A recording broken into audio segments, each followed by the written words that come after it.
Oh, my. Hello, everyone. Hello, everybody. Anybody still there?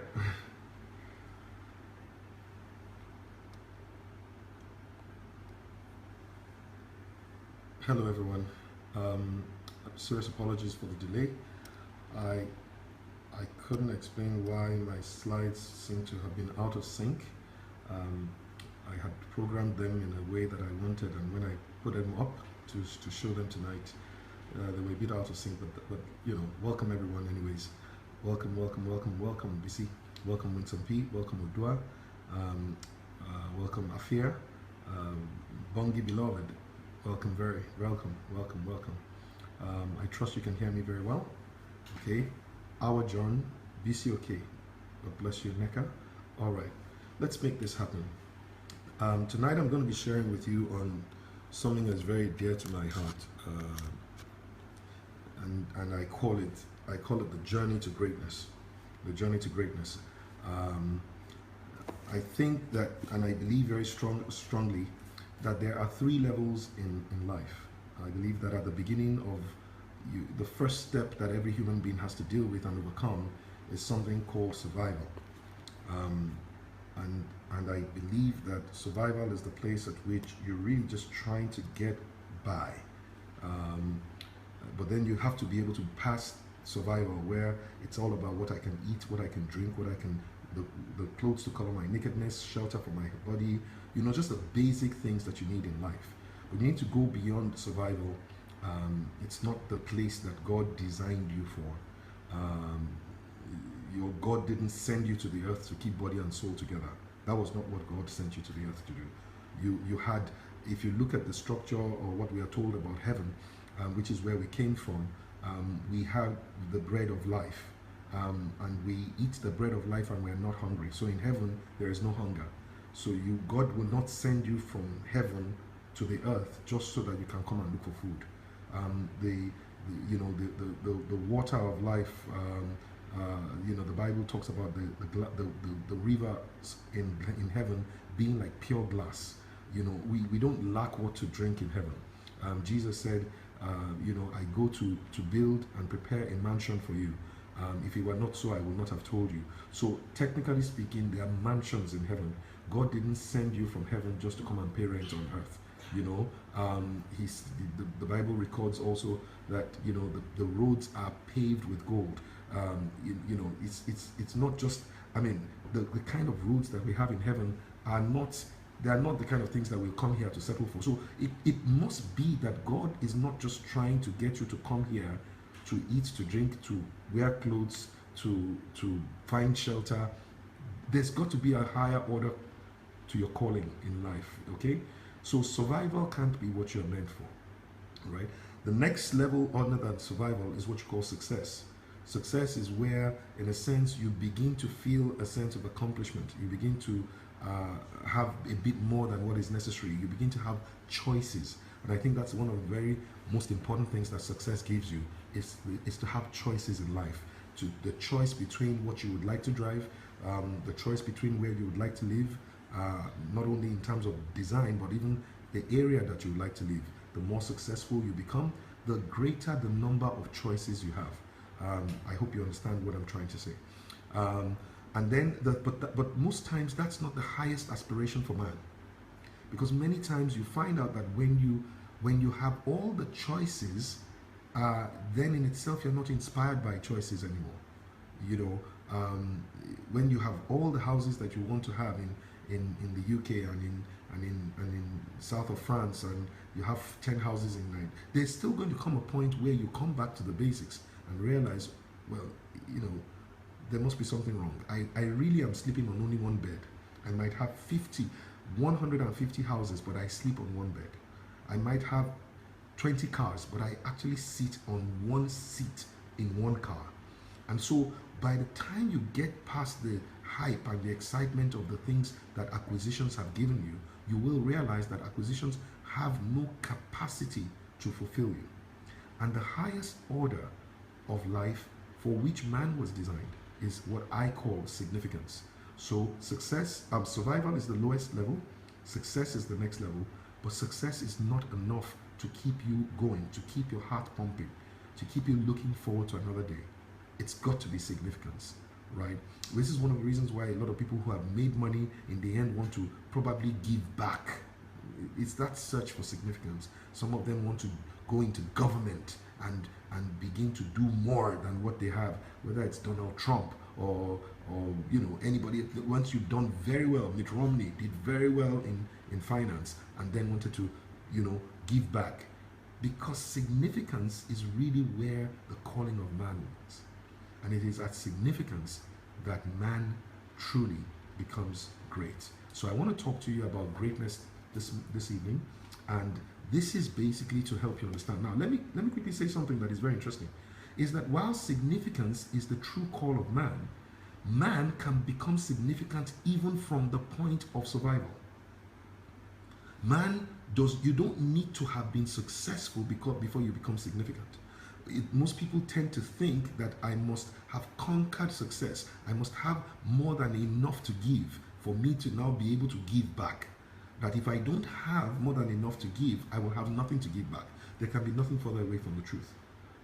There are many people who become successful on the back of being significant, of doing something that is really significant and great and touching lives and making a great impact. So I'm going to be talking to you very quickly about becoming great and the journey towards greatness. Before I go on, let me first of all make a reference to Genesis chapter 12 and verse 2. If anybody can put that up for me, I'll be very happy. Genesis chapter 12 and verse 2. Just to be sure that you guys are here, you haven't slept up on me. Genesis chapter 12 and verse 2. Are you there? Okay, good. So God says to Abraham, after he had told him, leave or get out of your country, from your family and your father's house to a land I will show you. The next thing God says to him is, I will make you a great nation. I will make you a great nation. So you would see he said, leave the country, but I will make you, person, a great nation. So you see that country is about land, but nation is about people. I will make you a great nation. And then he goes on and says, I will bless you. This is all the process of making you a great nation. I will bless you and make your name great. So you see that word great coming again. So first of all, you see great nation, but great nation is tied to the person. So great is about the person, great nation being the outcome. But he also says, I will give you a great name. So there are certain names that are great. And we'll talk about that in a second. It's interesting that even our national anthem actually frames greatness as what should be our aspiration. In our anthem, it's written, great lofty heights attain. In other words, let's not settle for just trying to get by. Let's not settle for survival. Let's aspire and stretch and attain great lofty heights. Each and every single Nigerian must try to attain great lofty heights. So greatness is embedded in the prayer that we pray every day. It's embedded in what God intended to give to us. One of my favorite quotes is this Nelson Mandela quote that says, sometimes it falls upon a generation to be great. You can be that great generation, but then he says the most important thing, you must let your greatness blossom. Meaning that every generation that has been appointed to be great has the responsibility to release their greatness, has the responsibility to manifest their greatness. So the truth be told, if we are going to be a great generation, we must have the capacity to understand what it takes to be great, what greatness is, and how to release greatness. And that's exactly what I want to teach you tonight. I want to share with you in my own understanding the keys that God gave me to the journey to greatness. All right. So first of all, I'm going to ask anyone, can you please mention some great people that you know? Now, before you say my mommy or my daddy, I want you to make sure that everybody on this platform will agree with you. So if they don't know your mommy or your daddy, then obviously we can't. I'm not saying they're not great, but they can't qualify for the answer that I'm looking for, because whoever it is, everybody must be able to say, yeah, I agree that, and I agree with you that Daddy Gio is great, and I believe that most people will know. Well, Dangote, I believe he's probably a great businessman. Okay, I think he's entering into greatness, and you would understand what I mean. But there is an element of greatness to him. Mahatma Gandhi, fantastic. I believe that Mahatma Gandhi truly is a great man. There's no time that I have ever heard the name Mahatma Gandhi that everybody didn't agree. Nelson Mandela, absolutely, nobody doubts Nelson Mandela was a great man. Okay, anybody else? Anybody else? Obama, okay. Lee Kuan Yew, I agree with you. Obama is great. Lee Kuan Yew is great. All right, fantastic. Let me just go on. I'm sure that you guys, Mother Teresa was absolutely great. Now, obviously, the question now is, we can see that these people had different vocations, okay? Muhammad Ali is great. In fact, he's called the greatest. It's amazing that, and nobody doubts. I mean, the whole, yesterday I was watching his memorial service, and the way that people went about eulogizing him, and everybody said truly he was the greatest. Pelé, absolutely great. It's amazing. Okay, so if I say, let's go this way. If I say in the field of golf, mention somebody who's great in golf, who's a great golfer. Anybody? Would you like to recommend a great name in golfing? Tiger Woods. It's amazing that it's as though Tiger Woods does not play, but see, everybody's saying Woods, Tiger Woods, Tiger Woods. If I said to you, give me a female tennis player who is great, a great female tennis player, I can tell you the names you're going to drop. Serena Williams. I could have told you that. I mean, everybody's likely to say the same thing. Serena. If I said, give me a great boxer, I guess you've already even mentioned that. Okay? Give me a great footballer. Aha, this is now going to get very interesting. Give me a great footballer. All right? A great footballer. Pelé. Okay, fantastic. Messi. So depending on how old, Auntie, I'm not trying to step to you, but just to let you know that there's some people who say Zidane, and it's true. Okay, Pelé, Ronaldo. All right, fantastic. Now, clearly, there are people who are still doing what they do. Messi, they're current. What about a basketballer? Who, give me a great basketballer. A great basketballer. Anybody want to give me a great basketballer? Jordan's name keeps coming up. Michael Jordan. That's the name that most people. Kobe Bryant. Fantastic. So the question is, obviously greatness is not tied to an occupation. If greatness was tied to an occupation, then clearly you couldn't necessarily say a basketballer was great and a boxer is great and a footballer is great and because it's obviously not tied. Now, it's not tied to sports. If it was, Mother Teresa wouldn't be able to make the case. So clearly, greatness is an attribute that pervades all spheres of life, meaning that no matter what you're doing, you can be great. There is nothing on earth that does not have a potential for greatness. I want you to write that down. There is nothing on earth that doesn't have the potential for greatness. There is nothing on earth that lacks the potential for greatness. Everything has the potential for greatness, if somebody wants to put it that way. Everything in life has the potential for greatness. Okay? You can have great architects, you can have great painters, you can have great singers, there is a great version of every ordinary thing. There is a great version of every mediocre thing. Okay? So let's move on and see.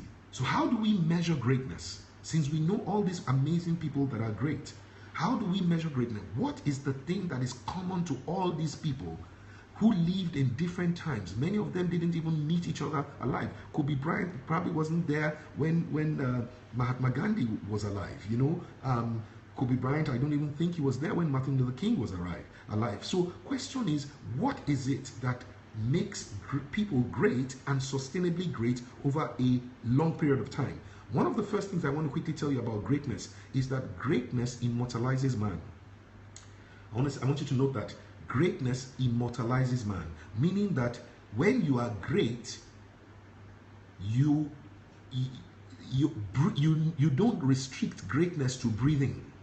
Whether you stop breathing or you're still breathing, your greatness continues to live long after you've taken your last breath.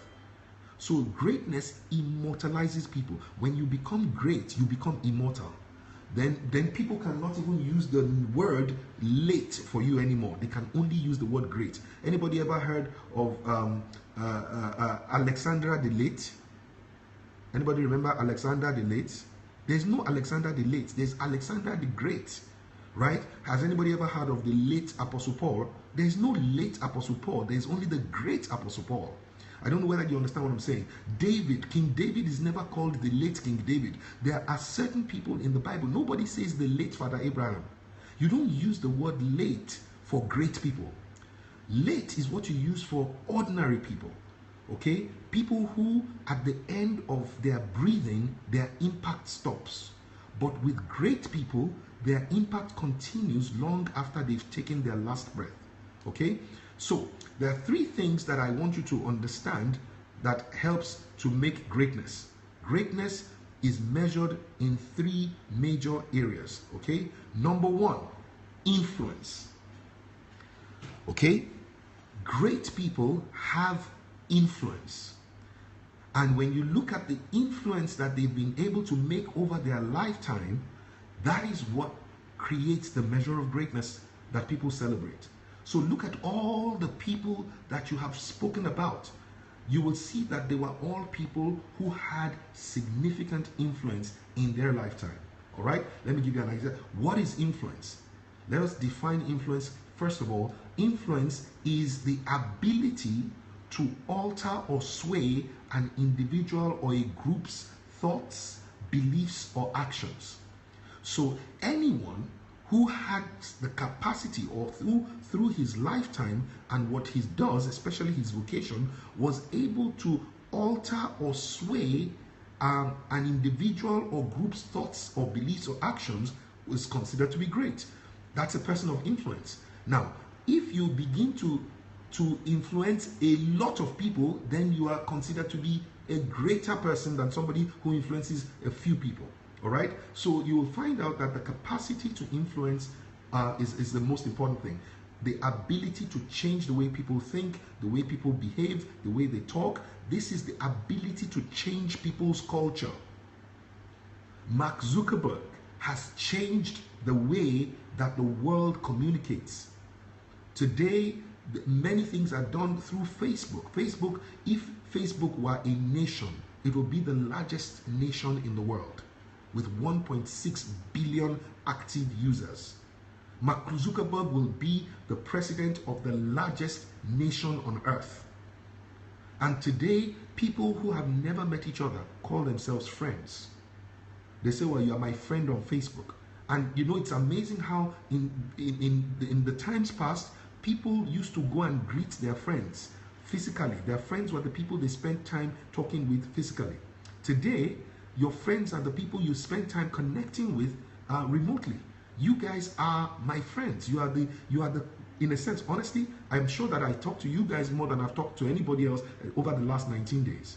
Okay? Because this is what technology has been able to do, especially the whole concept of social networking.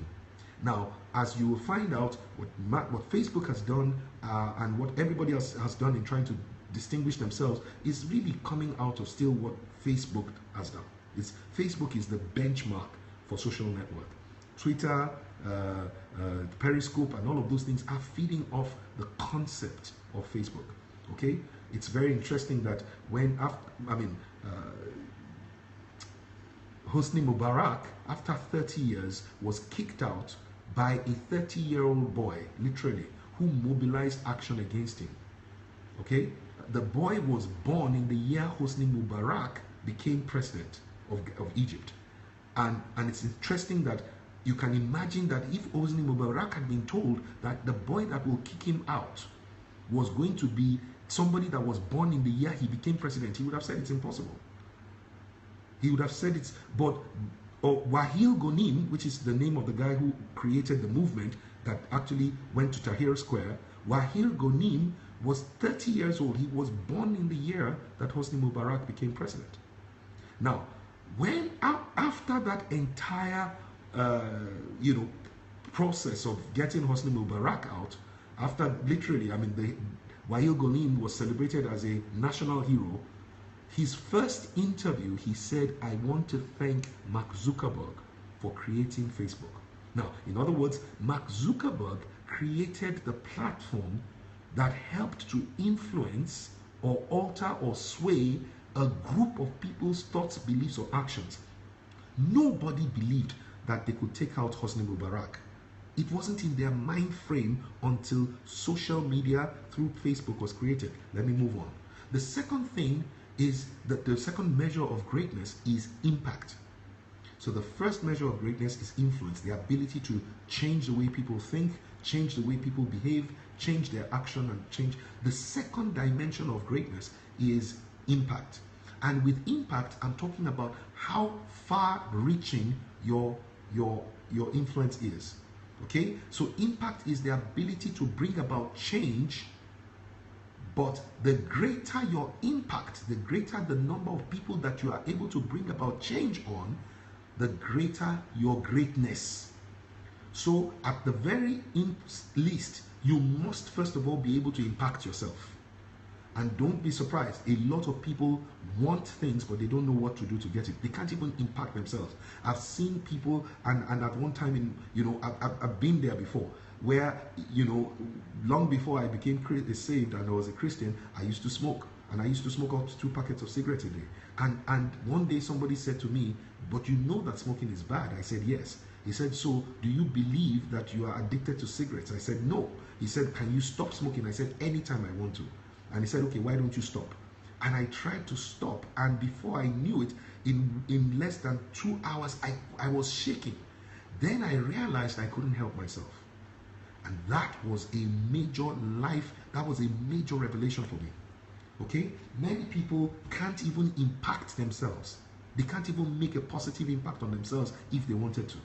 So don't take it for granted that simply because you know how to take care of yourself, you know how to dress yourself, you know how to look good, you know how to project yourself, that it is a gift from God. So don't take it for granted. But let's move on. You've got to be able to impact yourself. You've got to be able to make a difference to yourself. And hopefully, you must be able to impact your family. Okay? And then you must be able to impact your neighborhood. And perhaps, even with that, then you've got to be able to impact your area. And the greater your impact, the greater your greatness. So some people are able to impact the estate that they live in. They're not just another resident or an owner of a house in the estate. Okay? They're not just another resident. They are completely, they are significant in the affairs of their estate. They're important in directing their affairs. And then some of them, they become relevant to their city and begin to impact and influence the way the city acts, the way the city behaves, the way the city votes, the way the city does things. And then some people go beyond city and begin to get incredible impact and influence over the state. You hear people like, Bola Tinubu, who they say, is when he goes to sleep, he says Lagos is going to sleep. Okay, he calls himself Lagos State. He's literally, that's what they used to say. They say when he's going to sleep, he say Eko Nosun. When he wakes up, he says Eko Tiji. That. But again, we don't know whether it's true. But it's said often enough for one to believe it. But clearly, this is someone who believes that he's the one who can choose who becomes the next governor of Lagos State. He believes he has influence and can impact the state. Okay? And there were some people like that, some of them, Lamidi Adedubu, literally had the same level of impact over Oyo State. All right? And you can go on and on. Then there are people who are regional leaders. Okay? Regional leaders. All right? So these guys are in themselves, they begin to impact an entire region. Okay? So you see someone like an Ojukwu, for instance, was a regional leader. Obafemi Awolowo literally was a regional leader. He did great for the southwestern region. Okay? Nnamdi Azikiwe started out as a national leader, but ended up as a regional leader.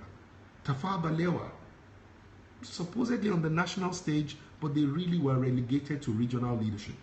They never really were able to rise up to shape a country. Many of them went to the level of national, but came back to regional. Okay? Olabisi Onabanjo, in a sense, was a state leader. I don't even know whether he was a regional leader. Okay? Now, the next one is the people who can influence a nation to behave in a particular way. And that's where we begin to see very interesting, some of the guys that you've mentioned. People like Gandhi, people like Martin Luther King, people like these guys shaped their nation. The impact of their lives before and after they were born was so significant on the nation. And then you see some people who are continental leaders.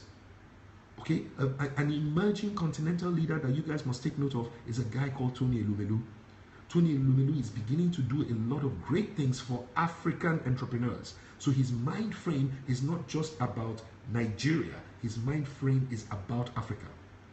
And he's on the way, on the path of greatness. He's on the path of it. He's definitely on the path of greatness. All right? And then there are global leaders.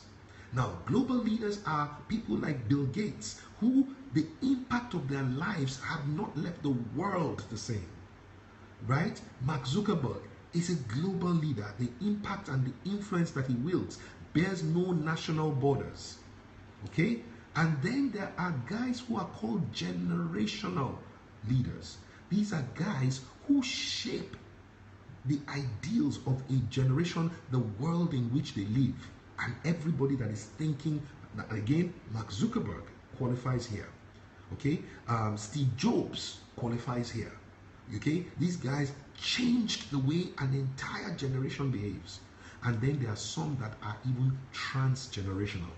And this is the highest level of leadership, where there are some people who the impact of their life has not diminished from generation to generation. In fact, it has grown from generation to generation. Our Lord Jesus Christ is a transgenerational leader, a transgenerational great leader. Started by calling one man, built 3, then 12, then 72. Before you knew it, today there are over 3.5 billion people who believed in the message that was preached 2,000 years ago. Every year, his impact grows. All right? So that's a transgenerational leader. So now, in the workspace, there are people who can impact themselves and maybe even their job role. The ability to impact yourself means, for instance, the ability to train yourself, develop yourself, not wait for the company to develop you. And then the ability to be able to improve on your job, for instance, not wait for somebody else to come and tell you how to improve on your job. You can make it faster, you can make it cheaper, you can make it better, you can make it more convenient for others. And I said I will teach you about innovation and the protocol of convenience later, right? But then there are people who have an impact on their department, not just their job. Since they joined that department, the department has not remained the same. Okay? And then there are people who have an impact on their organization. Since they joined the organization has changed significantly. They've impacted many departments with what they do. There are people who, in a sense, it's the operations or the industry that their impact is on. Okay, so someone like, and I love to really say this is true, is someone like Tara. Tara had an industry impact. She literally birthed a makeup industry in Nigeria, shaped the way, turned it into something that other people today recognize as a business line. And it was not that there was makeup before Tara came, but the industry did not really exist before Tara came. Okay?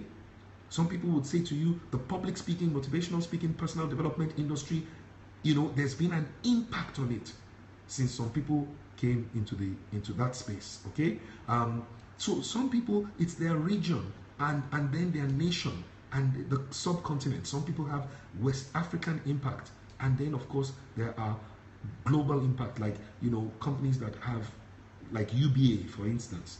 Okay, UBA is making great global impact, whereas you would look at an EcoBank that is more a subcontinental impact bank. So EcoBank essentially is based on in the 15 ECOWAS states. So is the West African region that ECOWAS is most impactful on. But UBA goes way beyond West African region. Now, what I'm saying is some people are able to create through the work that they do incredible impact at the global level. So the first thing that I said you measure greatness by is how much you're able to shift and change the way people think, the way people act, the way people behave. The second thing is how far-reaching your influence is, how far-reaching your impact is. But the third thing that makes people great, and I believe this is probably the biggest of all, is how impossible or improbable your concept would have been. In other words, if it's something that is easy to accomplish, people don't consider it to be great. Go and look at all the people who, in a sense, are called great. They are people who did the impossible. There are people who did the impossible. There are people who in a sense, they were able to achieve what nobody else had achieved before them. In fact, most times when you look at great people, when they tell you what they're trying to achieve, most people will say to them that they're crazy. Let me promise you, if your dream is not yet considered crazy, you are still swimming outside the lake of greatness. I want to say that again. If your dream is not yet considered crazy, you are swimming outside the lake of greatness. You are still drinking from ordinary tap water. You've got to be thinking great for you to be thinking great. People must be saying to you that what you're trying to achieve is impossible. Once you get to that level, you have qualified for greatness. All right? So many times the mind frame that brings greatness is the thing that, like for instance, that I was describing to you. 79 young boys, 79, in their time, they were just graduating at 34. They graduated at 35, 33.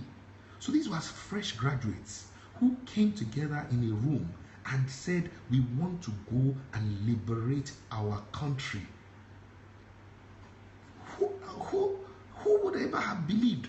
Do they have money? They don't have money. Do they have power? They don't have power. Do they have pedigree? No pedigree. Most of them were born to absolutely poor parents and they just managed to find a way to get a good education. So how do you do this? I presume that was why many of these guys really became the great people that we sing about, the heroes. They were young people who dared to do the impossible. They didn't have anything going for them other than the hand of providence. Okay? So one of the things I found out is that great people have a way of saying to themselves that impossible means I am possible. That if I engage myself in this endeavor, everything will happen. To them, there is nothing. Impossible absolutely means nothing. I believe I read to you the quote of Muhammad Ali yesterday. Impossible is nothing. It's absolutely nothing. And when you think about it, this is what makes greatness. So we're going to look at a few examples, and then I would wrap up with the distinction between success and greatness. So let's quickly look at a few examples, just to be sure. Am I still communicating? Am I still communicating with anyone, or can I just shut down and everybody can go to sleep? Okay, you guys are really quiet tonight. What's going on? You're usually more interactive than this. Okay, all right. Okay, are you guys all right? Is everything okay? Am I communicating? Okay? We're writing. Oh, fantastic. All right, cool. That's great. That's great. So every time you want to get into the realm of greatness, you're going to ask yourself, who am I influencing, and how am I influencing them? Whose mind frame am I changing? In what way am I changing the way people think, act, or behave? Then number two, how far is the reach of my change, of the impact that I'm making? Remember, impact is always measured between before and after. Impact is the difference between before and after. Write that down. Please write that down. Impact is the difference between before and after. If there is no difference between before and after, you have not made any impact.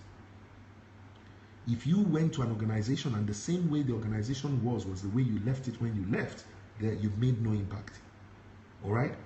So impact is the difference between before. I want you to please type that out for me. Impact is the difference between before and after. All right. And so let's define greatness. Mahatma Gandhi. All right. Mahatma Gandhi. Before he was born, the British were in government. By the time he had died, he had kicked the British out.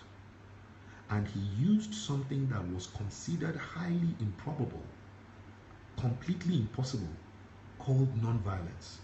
So Mahatma Gandhi influenced the whole of India, then India and Pakistan together.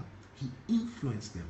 I mean, one of the ways that sometimes he would decide that he was going on a hunger strike, and the British government will, colonial government will literally have to come and beg him to eat. He didn't starve anybody. He starved himself, but he had such great influence over the people that because of the influence that he was able to wield over the people, they will do whatever he said. In the book Gandhi, right, you would see a situation where Gandhi never rode on anything other than third class on a train. He never rode in more than a third class cabin. He could have afforded it, but he never did so. Now, it's interesting that when Gandhi was traveling, all the people who typically will ride first class will come to him and want to be on his cabin. So that's the kind of influence this guy had. For us, we think that everybody's aspiring to be in business class, maybe first class. Gandhi, the guys in first class and business class will come to sit in third class, which was where the poor and the lowly were, just to be with Gandhi. It was said concerning Gandhi that whenever he was traveling, whatever train he was on will take, nobody could tell when it would get to the destination, because people will literally lie down on the tracks when he gets to villages and towns and say, if Gandhi does not just look out from the window so they can say hello, that the train should kill them. These are things inside the book. You can read them. I mean, amazing influence. This guy, what is most amazing is that he never held a position of authority. He never held in fact, at the beginning when he got back to India, he did, they wanted to make him the leader of the party, but I think within maybe 6 months he decided he didn't want it. He wanted to be able to show that influence was greater than power. Gandhi had influence. And Gandhi had great influence. He was able to impact an entire nation. That was not all. Gandhi went and spoke directly to the parliament of the British government and literally convinced them to pull out the colonial rule and end the colonial rule and hand over independence. Gandhi influenced not only India, he influenced also England. All right? So you can see the impact of Gandhi was more than just a nation. All right? So when you think about it, this was the young man that had all those ideas. When we think about Gandhi, we think about this beautiful, saintly looking old man with his round glasses. Oh, what a great guy. But we forget that Gandhi was a small, young 26-year-old man when he realized as a lawyer in South Africa that he wanted to make a difference, that it was not fair the way colored people were treated, the way blacks were treated. And Gandhi decided that he was going to make a difference. So you ask yourself, when did Gandhi become great? Was it when he was an old man, or was it as a young man? Truly, the seed of greatness was what was planted in him at a tender age. Of course, no one argues about what he had become much later, but it was when he was young. So what I'm trying to say to you is, don't think that greatness belongs to old people. Greatness is what is in the mind of the young and strong. All right, let's move on. Okay, remember, he had influence, right? He impacted much more than just his country, and he did the impossible. Gandhi was able to literally, through non-violence, end the colonial rule of Britain. Okay, another interesting great man, many of you know him, Martin Luther King. A man who literally he never held a position of government, okay? Not one day. Yet he was able to influence America to bring an end to a 200 or at least 150-year-old culture. He changed segregation. Martin Luther King led the change that brought an end to segregation. Had it not been for Martin Luther King, you and I will probably be sitting on the back end of or maybe even in the cargo cabin of a United Airlines, if it hadn't been for the work that guys like this did. And yet, think about it. Most people don't realize Martin Luther King died at 38 years old. Martin Luther King never saw his 40th birthday.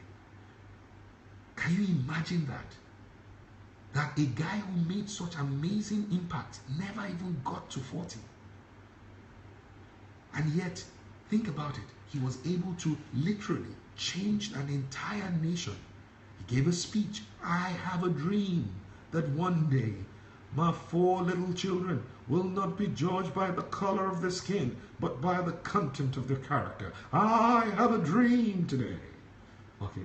And so one guy has a dream, everybody else lives the dream.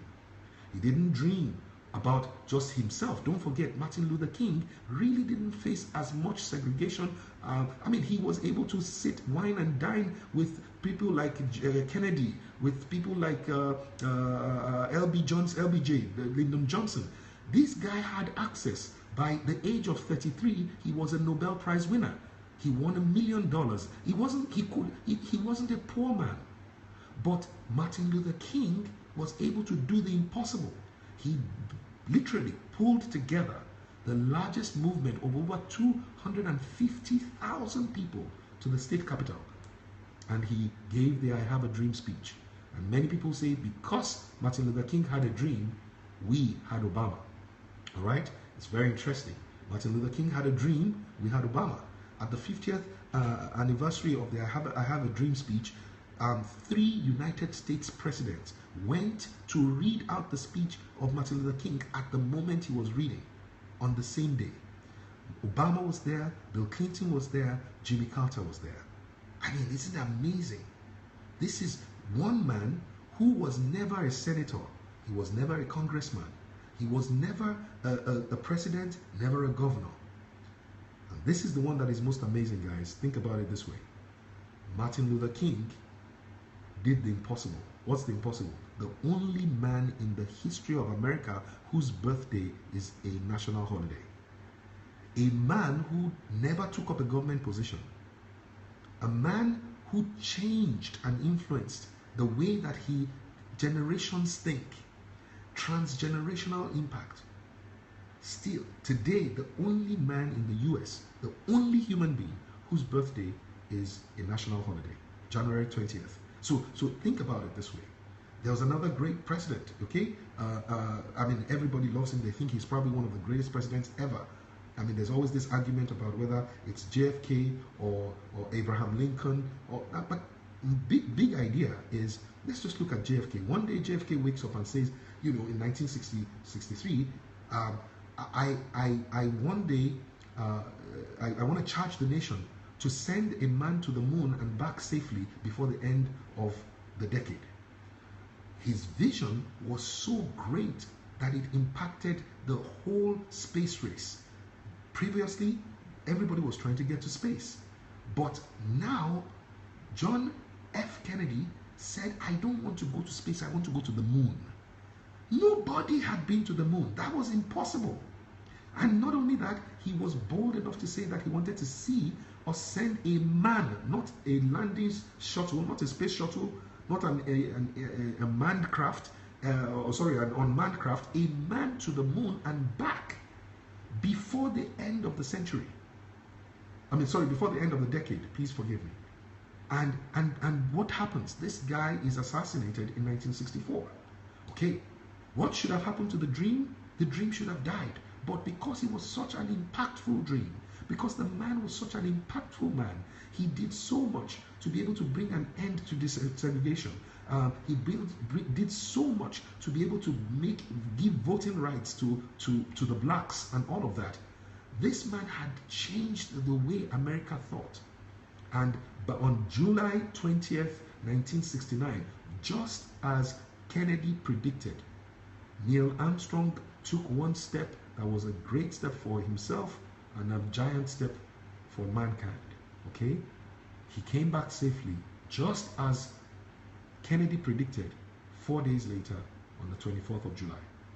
So, once again, you see, JFK had great influence. He was able to make an amazing impact on the people, and they did what was considered impossible. So I hope you are seeing the cycle. All right, let's go. I don't know whether some of you can see this picture very well, but I'm sure some of you have an idea who this prisoner is. The most famous prisoner in the world. I went to jail. I went to jail. If anybody had told me I would go to jail in my life, I would say, God forbid it. I went to jail, and not only did I go to jail, I paid to go to jail because of this man. Because on my birthday in 2014, I took a trip to what's the name of this of the island oh God, it just skipped my brain right now. The island where he was imprisoned. Anybody remember that? What's the name of that island again? Robben Island. Thank you very much. Robben Island. Okay.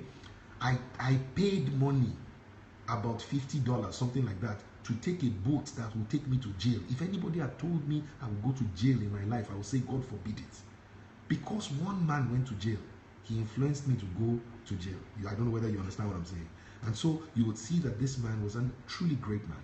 A man who had the opportunity. If Nelson Mandela wanted to die as life president of South Africa, no one would ever have argued. He sacrificed greatly for the nation, but, you know, and all of that. So, but this is the big idea. I was not the only one that went to jail. My mates went to jail too now. Look at my mates there, Bill Clinton.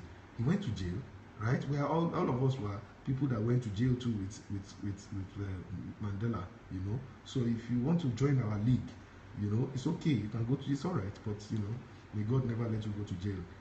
One interesting thing Mandela said, it always seems impossible until it's done. Mandela did the impossible. And guess what? Look at greatness. The only man on earth whose birthday is celebrated as a United Nations Day. Nobody else. Madiba was considered by the United Nations as the #1 citizen in the world. July 18th is his birthday. Okay? The only man, apart from the Queen of England that I know, I don't know any other person, whilst he was a citizen, all the currency of his country had his face on it. Most times, currencies are reserved for dead people because hopefully they won't be able to mess up after they are dead. Nobody wants to put a man on a currency and risk the guy messing up. But South Africa put his face on every currency, whilst he was still alive. That, my friends, is greatness. That is greatness. And when he died, the entire world wept. The entire world wept. His funeral had the largest gathering of world leaders ever. The largest gathering of world leaders ever. This was a man who didn't hold on to power because he realized that power had nothing to do with greatness. Position had nothing to do with greatness. Influence, impact, and doing the impossible is what makes it happen. All right, let me take another quick one. This one, you know, Steve Jobs. Everybody thinks of him as a great genius. What's just one term in office? Nobody's trying to do third term, fourth term. I mean, even people like Robert Mugabe were there to celebrate his life. And I'm glad Obama blasted all of them and said, if you want to really celebrate this man, be like him. Okay? They like him, they admire him, but they think to themselves, look, we can't do this, right? Steve Jobs did an amazing thing. Okay? He literally gave the world the first computer without a CPU, where the CPU was embedded in the screen. He gave the first mouse, in a sense, the first ability to use a mouse was created by Steve Jobs. So he did amazing thing. He gave the world the flattest screen on earth. But that wasn't all. Steve Jobs transformed the industry. He created things like the tablet, okay, that changed the way that people behaved. He influenced. Remember, influence is the ability to change or alter the way people think, act, or behave. Everybody started to use the tablet because Steve Jobs made it happen. Okay, I don't know whether anybody remembers the time of the vinyl records, but because of Steve Jobs, they put music on what used to be a mobile phone. Okay, did design the Nano. This was what phones used to be like before. I don't know whether anybody remember this. This was what, if you were a happening man, this was the kind of phone. The bigger the phone, the greater you are. But then Steve Jobs started to miniaturize, okay? And boom, before you know it, got to a point where the phone was not just a small device. It was a lifestyle device. From your phone, you could talk, but that was the least you could do. Now you could get access to the largest library in the world.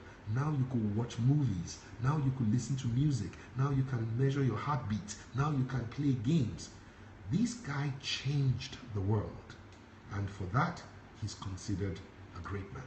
Okay? He influenced the world. He impacted his industry and the world at large. And he did what was initially considered to be impossible. All right? Every time Bill Gates, Steve Jobs was going to make an announcement, he would say, now I want to show you something that is going to change the world. Let me show you the last one that I think I want to show you. I think second to the last one tonight, and then we'll go to bed. All right? Do you know this man? Okay, anybody knows this man? All right, you guys know him. His name is Bill Gates. January 2007, I'm coming in from the UK, and I buy the Forbes magazine, January 2007, and I'm opening it. I see an article, and on the plane I begin to cry. And what was it I saw? I saw that, of course everybody knows who Bill Gates is. He's the founder of Microsoft. And one of the things that before I tell you that story about the plane, one of the things I always say to people is, do you think it's because of Microsoft and the fact that Bill Gates literally changed the computer? This was what a computer used to look like, guys. This one room, all of this one room was one computer. And then you see Bill Gates changed all of that with the PC, the personal computer. And there's the story about how Bill Gates told the CEO of IBM that there was coming a day when there were going to be personal computers in every home and in every office. And the man said the 4 words that were framed on the tablets of IT history. Bill, you are crazy. Bill, you are crazy. I mean, how could you can imagine somebody standing in a room where all of this was one computer and telling the people that created this that one day everybody's going to have a computer in their desk. Imagine such vision. He changed the way that the world operated, all right? But that's not all. Don't forget that Microsoft was co-founded by Bill Gates. And most people think that it's because of Microsoft Bill Gates was. So I say to you, what's the name of Bill Gates' partner? Most people don't know the name of his partner. I know some people know it and they're going to type it out quickly. But most people don't know that there was a guy called Paul Allen that was the partner of Bill Gates. Why do you know Bill Gates and not Paul Allen if Microsoft was the reason why you know Bill Gates? Clearly that wasn't it. It wasn't just because, and yes, thank God for what he was able to do in the IT space, but that wasn't really what made Bill Gates great. I'll show you what made him great. So in this magazine, they showed a picture of Bill Gates and wrote there 2006. And then they said Bill Gates' net worth in 2006 was $53 billion. And of course, everybody knows Bill Gates is rich, so that's not a big deal. What brought tears to my eyes was that they now put beside it is equal to the combined gross domestic product of 11 African countries. That was what brought tears to my eyes. They even went on to name the countries, and they said Niger, Ethiopia, Burundi, Tanzania, Congo, Malawi, Lesotho, Namibia, Central African Republic, Liberia, and Sierra Leone. Can you imagine? They went on to do something. I don't know whether you know this thing that they do in magazines where they put a stick. One stick equals And so they did one person equals 226 million people. This was the point at which I started to cry. What they were trying to say, in a sense, is that it is better for Ebola to wipe out 225,999,999 people than to wipe out this one man. Because the impact of this guy's life is the combined impact of all of these people put together. I said, chai. This is the kind of thing. But you know what I always say to people? Bill Gates once was asked a question when, you know, Warren Buffett became the richest man in the world, and they asked him, Bill Gates, how do you feel about the fact that you're no longer the richest man in the world? And Bill Gates said he's never tried to be the richest man in the world. They said, look, that can't be true. It's not possible. You can't be the richest man in the world for 12 straight years and say to us that it wasn't a deliberate effort. He said something that was mind-boggling. Bill Gates said, go and look at every year. I have always given more than the difference between myself and the next richest man in the world every year. So obviously, if he was trying to be the richest man in the world and he was worth 53 billion and the next richest man was worth 50 billion, he will not give more than 3 billion. But year on year, Bill Gates gave more than the gap between him and the next richest man. And he said, I never was trying to be the richest man. But Bill Gates understood a very simple principle. Give and it shall be given unto you. Good measure, pressed down, shaken together, running over, shall men give to your bosom. So Bill Gates was worth $53 billion at the time when Paul Allen, who was his co-founder, was worth $22 billion. The gap between Bill Gates and Paul Allen was not Microsoft. It was the things that he was doing. Bill Gates, it is said, even as at 2015, was worth 79.2 billion. I actually do have a more recent assessment of his net worth, but this is the big idea. In 12 years, Bill Gates had donated over $28 billion to causes. 28 billion had been able to pass through one man's hand. Bill Gates has given more to the research of AIDS than any government in the world. Bill Gates has given to, polio. He had given to immunization. He has given to malaria, rollback malaria. He gave $6 million to Nigeria in 2012 for nets. I mean, the guy doesn't even have mosquito where he lives. But he's not going to be limited to the problems that he experiences. He's making an impact on the world. He's an influencer. He's making a global impact. He's trying to do the impossible. And because of Bill Gates, many people ascribe that it was said that polio was literally overcome last year because of Bill Gates and how much he concentrated on it. Let me give you one. I think this is about the last one I want to do. Two young men who changed the face of banking. Before these guys, it was tally number. I don't know if anybody ever grew up in the time when that advanced. Where's your tally number? Okay, these guys did the impossible. They came in, young guys, 36-year-old, 34-year-old.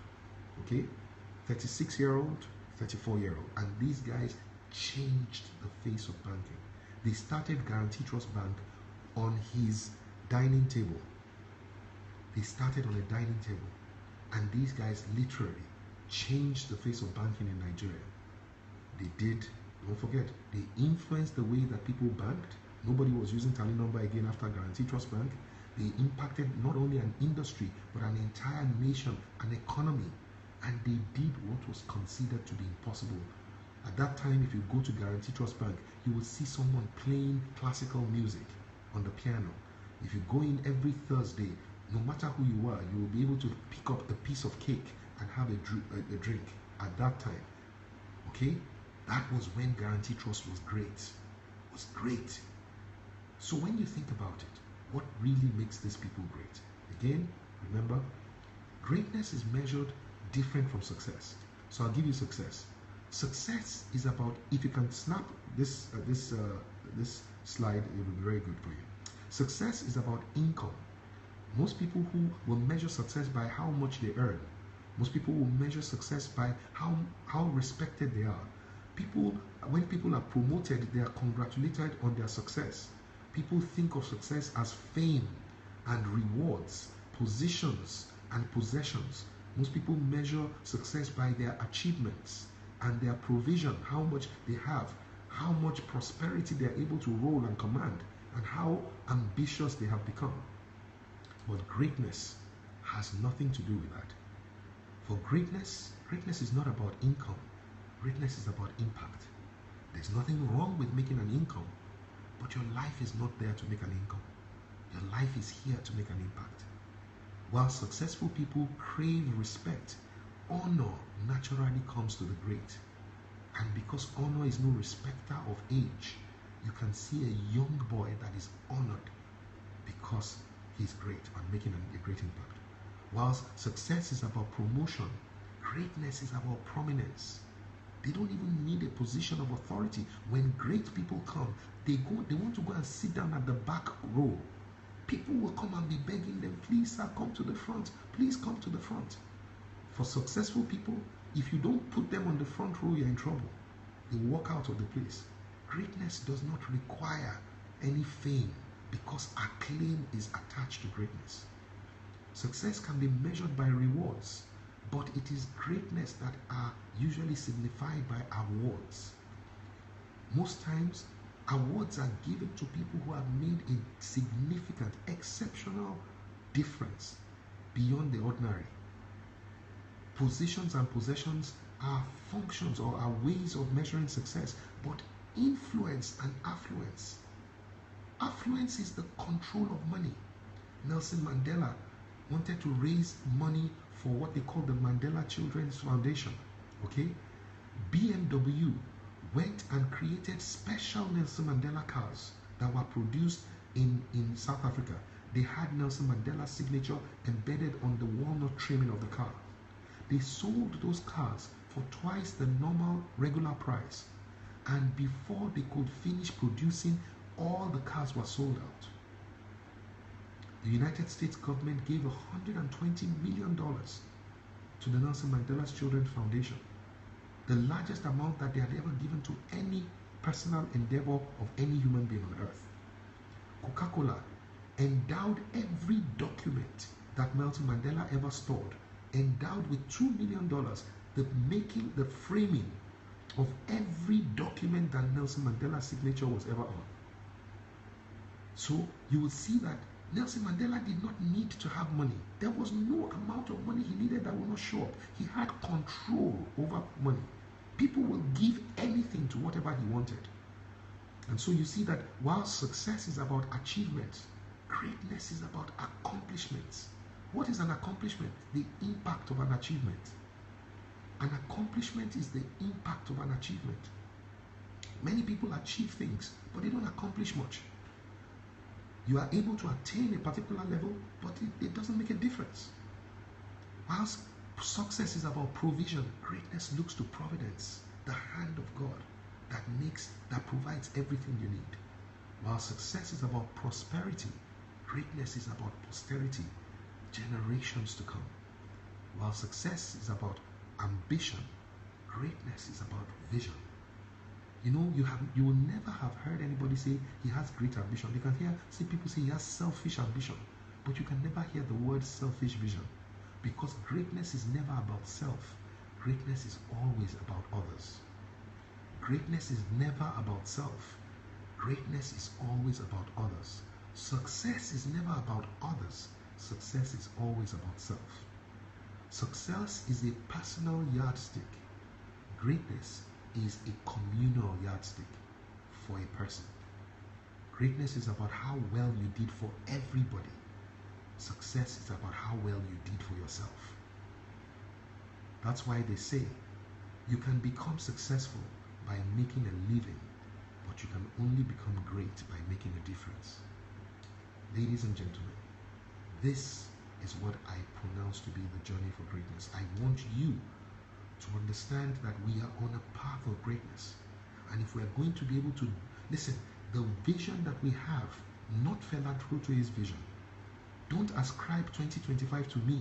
I'm not the one that came up with 2025. I only obeyed like you are obeying. I only believed like the way you are believing. I am not greater than anybody else. We are all called to this journey of greatness, to shape and the way that Nigeria will think, understanding that Nigeria has a critical role to play in the way that the rest of the world sees Nigeria and sees Africa.